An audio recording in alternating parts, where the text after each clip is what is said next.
여러분, 우리가 이대로 살면은 우리 인간이 과연 생존할 수 있을 것 같습니까?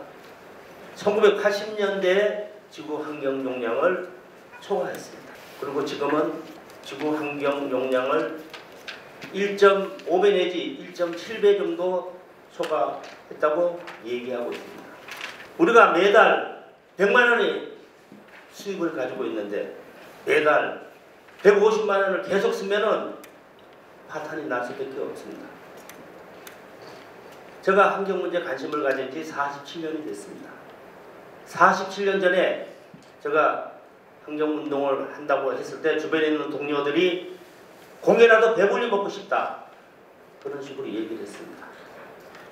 47년이 흐른 지금 전 세계가 기후 환경 문제를 해결하지 않으면 살아남을 수 없다고 얘기하고 있습니다. 환경에 영향을 주는 거, 예를 들어서 탄소라든지 이런 거는 탄소세를 매겨가지고 처음부터 그거를 매기고 그 대신에 다른 분야에 있는 소득세 이런 거를 줄여서 전체 세금에 걷는 것은 같이 하되 처음부터 기후환경 문제를 해결할 수 있는 그 시스템을 세금 안에 포함시키는 게 낫겠다. 그렇게 해야지.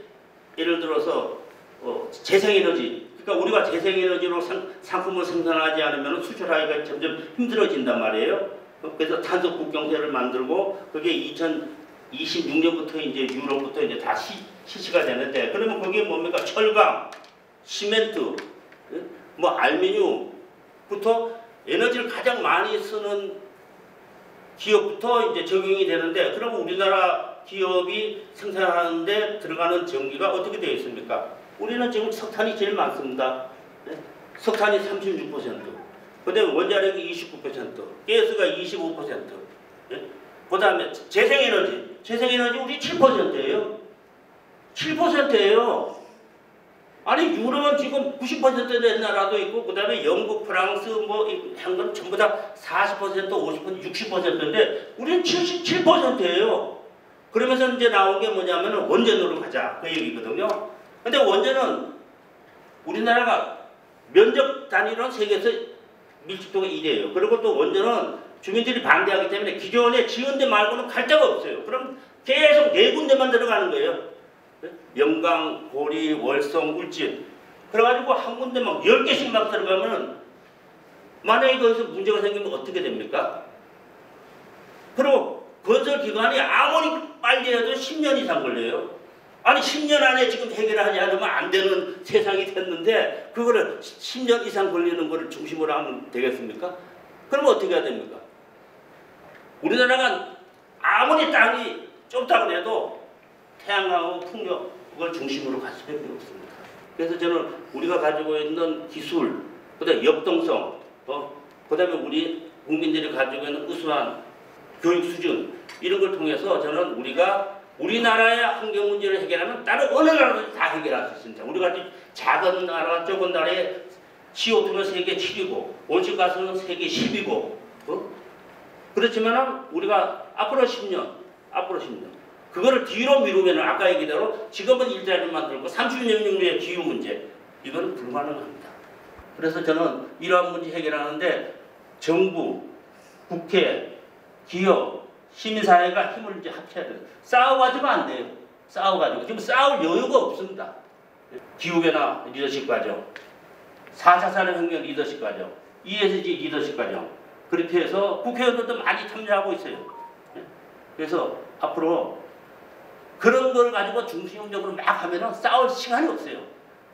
그런 걸 안 하면은 계속 꼬투리 잡아가지고 막 그거 합니다. 그런 면에서 오늘 오신 분들은 앞으로 그런 역할을 하는데 더 큰 기여를 했으면 합니다. 제가 짧게 이렇게 말씀드립니다. 고맙습니다.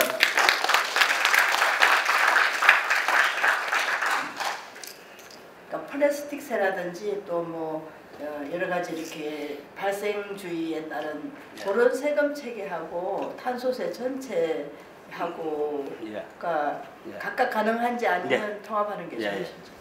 그러면 전 세계에도 들어오는 플라스틱, 비닐, 뭐 전자제품 여기서 이제 뽑아가지고 쓰는 건데 거기에 그걸 뽑아내는데 애들 어린이들까지 가족들이 막 하는 걸 보고 중국에 있는 공산당 정부가 야 우리나라가 지금 이런 거 수입할 수 있느냐? 그래서 수입을 중단시킨 거예요. 중단을 시키니까 우리나라가 어떻게 됐죠? 우리나라를 비해서 많은 나라가 쓰레기 대란이 일어나요.